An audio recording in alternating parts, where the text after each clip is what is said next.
Dear friends, I welcome you all to our weekly podcast, Relevant Matters, a podcast of the Daughters of St. Paul in Nigeria, Paulines, West Africa. I'm Sister Oluwakemi Akinleye. I'm grateful to be back with you on our program. Today, the 30th of July, is the World Day Against Human Trafficking. We have been preparing for this day through various episodes, looking back at selected stories of individuals that have been through the ills of human trafficking, that have been victims and survivors of trafficking, and how their stories can encourage us. Finally, we are here on this day, the 30th of July, the World Day Against Human Trafficking. And our hearts, our prayers, our thoughts are lifted up to the many millions of victims and survivors of human trafficking in our country, Nigeria, and in different parts of the world. Today I have with me a special guest to talk more about the activities of Catholic religious sisters in the fight against human trafficking in Nigeria. Sister, you are welcome to our program. I am Sister Teresa Ani. I belong to the Congregation of the Carmelite Missionaries. In the fight against human trafficking, I coordinate at the national level the activities of the Catholic sisters in Nigeria. We are known as the Nigerian Conference of Women Religious Against Human Trafficking, NCWRAT.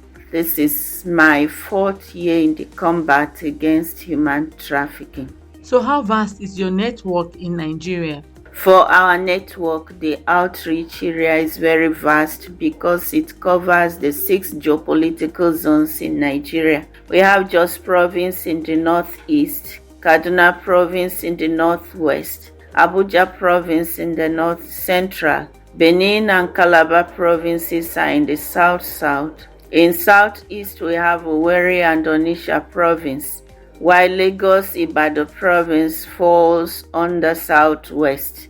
In each of these provinces, the Catholic sisters are at the grassroots combating human trafficking through public education and awareness campaigns in communities, marketplaces, schools, and churches. We also engage in street walk and march, town hall meetings, and other engagements with stakeholders in the anti-human trafficking space. We utilize social media handles and radio stations in our awareness creation.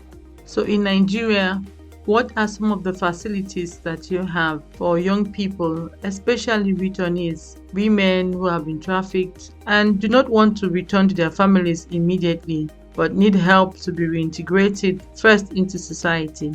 In our network, we have the MMM, the Medical Missionaries of Mary, in charge of Kosudo, a center owned by Nigerian Conference of Women Religious. There, survivors are welcomed, sheltered, empowered, and reintegrated back to the society. We also have the Sisters of St. Louis in Lagos. They run a shelter. The place is called Bakita Villa. They also welcome, shelter, empower, and reintegrate survivors. All of this make our prevention and protection activities very encompassing and vast.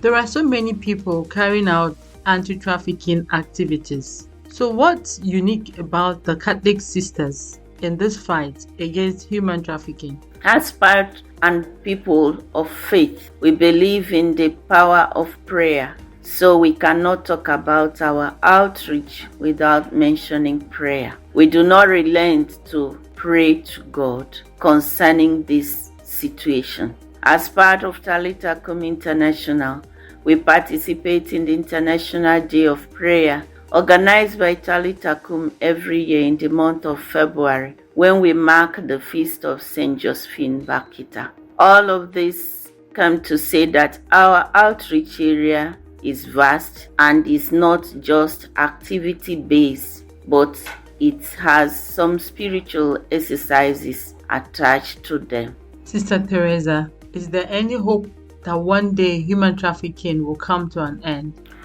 During the time of slave trade, it was like it would not come to an end. But with the efforts of people of goodwill, it eventually did come to an end. When I look at human trafficking, it looks like an unsurmountable reality with strong network that keeps changing their strategy of getting their praise.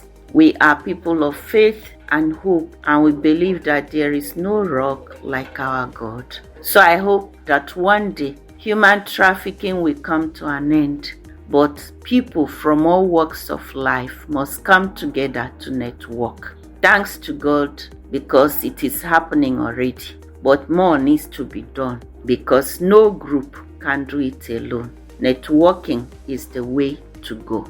Together we are stronger.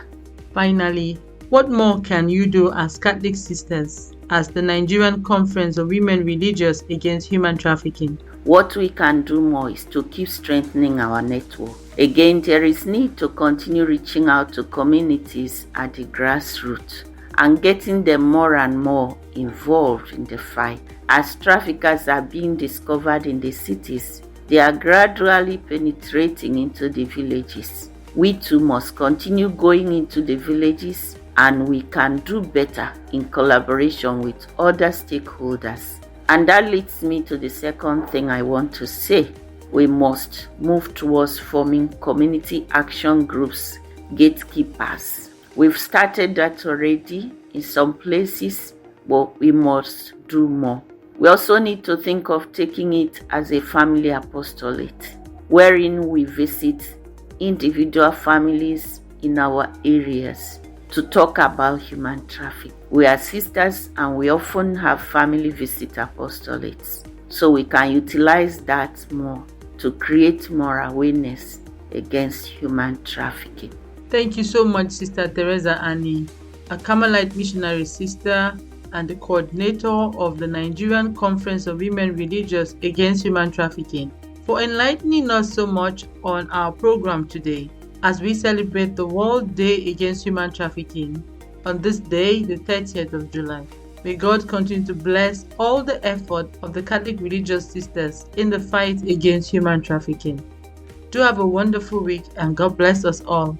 This is Sister Oluwakemi Akinleye of the Daughters of St. Paul.